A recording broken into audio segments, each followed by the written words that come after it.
नमस्कार दोस्तों, GK GS गुरु में आप सभी का वेलकम है। जैसा कि पिछले क्लास में हम लोगों ने 25 क्वेश्चंस को सॉल्व किया था साइंस के डीएलएड वाले एग्जाम के लिए, और फिर आज की क्लास में हम लोग लेके आ चुके हैं 26 से 50 तक। जस्ट तो दोस्तों आज की क्लास में भी हम लोग यहाँ पे 25 क्वेश्चंस को सॉल्व करने वाले हैं, जो आपके डीएलएड वाले एग्जाम में निश्चित रूप से पूछे जाने की संभावना है। वो भी मात्र 10 मिनट के अंदर आज की क्लास को खत्म करेंगे। चलिए फटाफट से स्टार्ट करते हैं आज की क्लास को। चैनल पर नया है तो लाइक सब्सक्राइब शेयर जरूर कीजिएगा। पहला नंबर क्वेश्चन यानी आज का 26 नंबर सवाल है कि नाभिकीय रिएक्टर के निर्माण में निम्नलिखित में से कौन सा एक अनिवार्य है? क्या निकेल अनिवार्य है, जर्मेनियम, टंगस्टन या कोबाल्ट?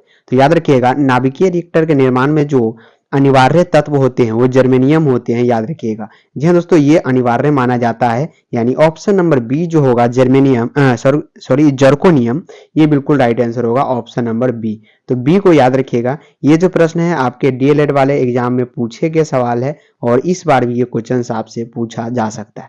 चलिए चलते हैं नेक्स्ट क्वेश्चन पे।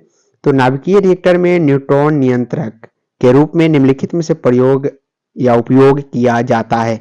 नाभिकीय रिएक्टर में न्यूट्रॉन नियंत्रक के रूप में प्यारे साथियों किसको उपयोग करते हैं? तो याद रखिएगा कैडमियम और बोरॉन। कैडमियम और बोरॉन दोनों का उपयोग यहाँ पे किया जाता है। नेक्स्ट क्वेश्चन, टाइम वेस्ट बिल्कुल भी नहीं करेंगे, सिर्फ क्वेश्चन और आंसर की बात करेंगे। क्यूरी नियम किसकी इकाई का नाम है? क्यूरी नियम जो है किसकी इकाई का नाम है? तो तापक्रम का, ऊर्जा का, या रेडियो एक्टिव धर्मिता का?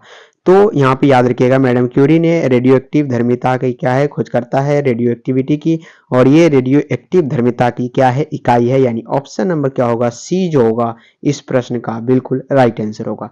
नेक्स्ट क्वेश्चन है कि रेडियो कार्बन डेटिंग किसकी उम्र ज्ञात करने के लिए प्रयुक्त किया जाता है? रेडियो कार्बन डेटिंग जो होता है ये हम लोग जीवाश्मों की उम्र की ज्ञात करने के लिए किया जाता है कि कितनी पुरानी साल का ये जीवाश्म है। तो जीवाश्म को आयु का पता लगाने के लिए रेडियो कार्बन डेटिंग हम लोग करते हैं, और ये वैज्ञानिक रूप है। नेक्स्ट क्वेश्चन की बात करते हैं। तो पृथ्वी की आयु का निर्धारण निम्न में से किस विधि द्वारा किया जाता है?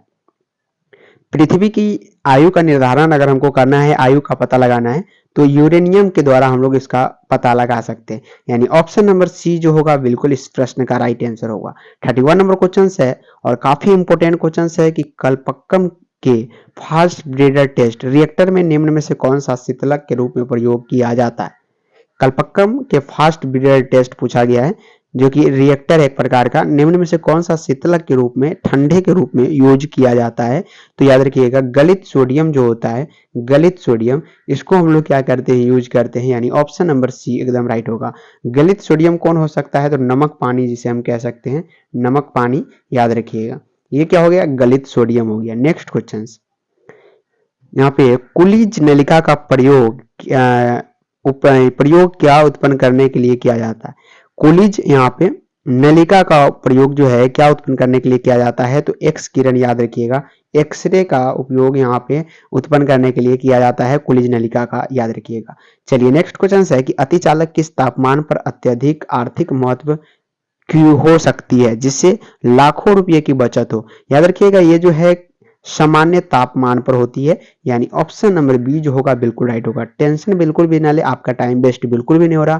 काफी सारे क्वेश्चंस आपको कराया जा रहा है जो आपके एग्जाम के लिए काफी ज्यादा इंपॉर्टेंट है। तो सौर ऊर्जा को बिजली में परिवर्तित करने के लिए कौन सी युक्ति प्रयुक्त की जाती है? सौर ऊर्जा को बिजली में परिवर्तित करना है, याद रखिएगा, तो कौन सी युक्ति उपयोग करते हैं? क्या गैल्वेन सेल कहते हैं, प्रकाश वोल्टीय सेल कहते हैं, डेनियल सेल कहते हैं, या इलेक्ट्रोकेमिकल सेल कहते हैं? तो याद रखिएगा सौर ऊर्जा को बिजली में परिवर्तित करने के लिए हम लोग प्रकाश वोल्टीय सेल का यूज करते हैं, जो कि ऑप्शन नंबर आपके डी में दिए गए। नेक्स्ट क्वेश्चन है 35 नंबर क्वेश्चन है कि नाभिकीय रिएक्टर में भारी जल का प्रयोग जो है किस रूप में किया जाता है? नाभिकीय रिएक्टर में भारी जल जो होता है, जिसको हम लोग D2O कहते हैं, इसका प्रयोग किस रूप में किया जाता है? तो ये मंदक के रूप में किया जाता है, याद रखिएगा। पहाड़ी क्षेत्र में सबसे ज्यादा इसका यूज किए जाते हैं। ऑप्शन नंबर डी जो होगा इस प्रश्न का राइट आंसर होगा मंदक। नेक्स्ट क्वेश्चन है नाभिकीय रिएक्टर में ऊर्जा उत्पन्न होती है। नाभिकीय रिएक्टर में ऊर्जा जो होती है वो उत्पन्न होती है किस प्रकार द्वारा? अनियंत्रित संलयन द्वारा, अनियंत्रित विखंडन द्वारा, अनियंत्रित संलयन द्वारा, या अनियंत्रित विखंडन द्वारा? एक दो यहाँ पे क्या है, ऑप्शन रिपीट भी है, ध्यान दीजिएगा। तो नाभिकीय रिएक्टर में ऊर्जा ऊर्जा जो उत्पन्न होती है वो क्या होती है, नाभिकीय विखंडन द्वारा, याद रखिएगा, सॉरी नियंत्रित विखंडन द्वारा। यहाँ पे अनियंत्रित है और यहाँ पे नियंत्रित है, तो यही क्वेश्चन आपको कंफ्यूज कर सकता है, लेकिन ऑप्शन नंबर आप बी को याद रखिएगा। नेक्स्ट क्वेश्चन की बात करते, परमाणु पाइल का प्रयोग कहाँ होता है। परमाणु पाइल का प्रयोग पूछा गया है कि कहाँ पे होता है, तो ये जो होता है ताप नाभिकीय संलयन के प्रचालन में होता है, यानी ऑप्शन नंबर बी जो होगा बिल्कुल राइट आंसर होगा। बी क्या होगा प्यारे साथियों, बिल्कुल राइट होगा। चलिए, द्रव्यमान ऊर्जा संबंध किसका निष्कर्ष है। द्रव्यमान ऊर्जा संबंध जो है किसका निष्कर्ष है, तो ये संक्षिप्तता का सामान्य सिद्धांत है, जो कि ऑप्शन नंबर आपके बी में दिए गए। बी जो है प्यारे साथियों बिल्कुल राइट आंसर होगा, संक्षिप्तता का सामान्य सिद्धांत है, याद रखिएगा। अगला सवाल है 39 नंबर क्वेश्चन है कि परमाणु बम के विस्फोट में भारी मात्रा में ऊर्जा किसके कारण निकलती है। तो भारी मात्रा में जो ऊर्जा है ये द्रव्यमान की ऊर्जा में परिवर्तन के कारण निकलती है, जो आपके ऑप्शन नंबर डी में दिए गए। चलिए फटाफट से चलते हैं 40 नंबर क्वेश्चन की ओर, टाइम वेस्ट बिल्कुल भी नहीं करना है। और परमाणु रिएक्टर क्या है ये आपसे पूछा गया। परमाणु रिएक्टर जो होता है एक प्रकार का क्या होते हैं, आणविक, यहाँ पे क्या होते हैं, भट्टी होते हैं, याद रखिएगा। ऑप्शन नंबर बी जो होगा बिल्कुल राइट होगा।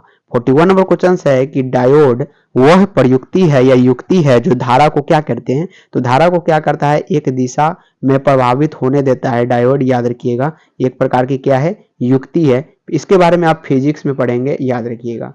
चलिए नेक्स्ट क्वेश्चन की बात करते हैं। 42 नंबर सवाल है, ये निम्न में से कौन सा धातु जो है अर्धचालक यानी सेमी कंडक्टर की तरह ट्रांजिस्टर में प्रयोग होता है। सिंपल सी बात है, आपसे सेमी कंडक्टर पूछा गया है। सेमी कंडक्टर यहाँ पे कौन सा है ये आपसे पूछा गया है। तो सेमी कंडक्टर जो होता है, जर्मेनियम जो होता है, ये क्या होता है, सेमी कंडक्टर होता है। नेक्स्ट क्वेश्चन है 43 नंबर कि दूरदर्शन के संकेत एक निश्चित दूरी के बाद नहीं मिल सकती, क्योंकि क्या होती है, पृथ्वी की सतह वर्गाकार है, इसलिए एक निश्चित सीमा के बाद ये नहीं मिल सकती, याद रखिएगा। अगला सवाल है कि त्रिविमीय चित्र किसके द्वारा लिया जाता है। तो त्रिविमीय चित्र जो है, याद रखिएगा, ये किसके द्वारा लिया जाता है, होलोग्राफी के द्वारा लिया जाता है। ऐसे क्वेश्चंस जो है डीएलएड वाले एग्जाम में काफी बार पूछे गए, इस बार भी ये क्वेश्चंस आपसे पूछा जा सकता है, उम्मीद है, इसीलिए सिलेक्टेड क्वेश्चंस आपके लिए लाया गया। तो लेजर अथवा किसी अन्य सशक्त प्रकाश स्रोत से निकली दो प्रकाश किरणें के व्यक्तिकरण से त्रिविमीय प्रतिबिंब बनाने से संबंध संवृत्ति कहलाता है। तो ये जो होलोग्राफी कहलाता है, क्या कहलाता है, होलोग्राफी, याद रखिएगा। चलिए, जब जर्मेनियम जाली में आर्सेनिक परमाणु डाले जाते हैं तो वो क्या बन जाता है। जब जर्मेनियम जाली में प्यारे साथियों आर्सेनिक परमाणु डाले जाते हैं तो वो क्या बन जाता है, तो वो जो बन जाता है वो बाह्य सेमी कंडक्टर बन जाता है, याद रखिएगा। ऑप्शन नंबर डी जो होगा बिल्कुल राइट आंसर होगा। 47 नंबर क्वेश्चन है कि सेमी कंडक्टर में उसके प्रयोग के आधार पर उपयुक्त अशुद्धियां किसके लिए मिलाई जाती है।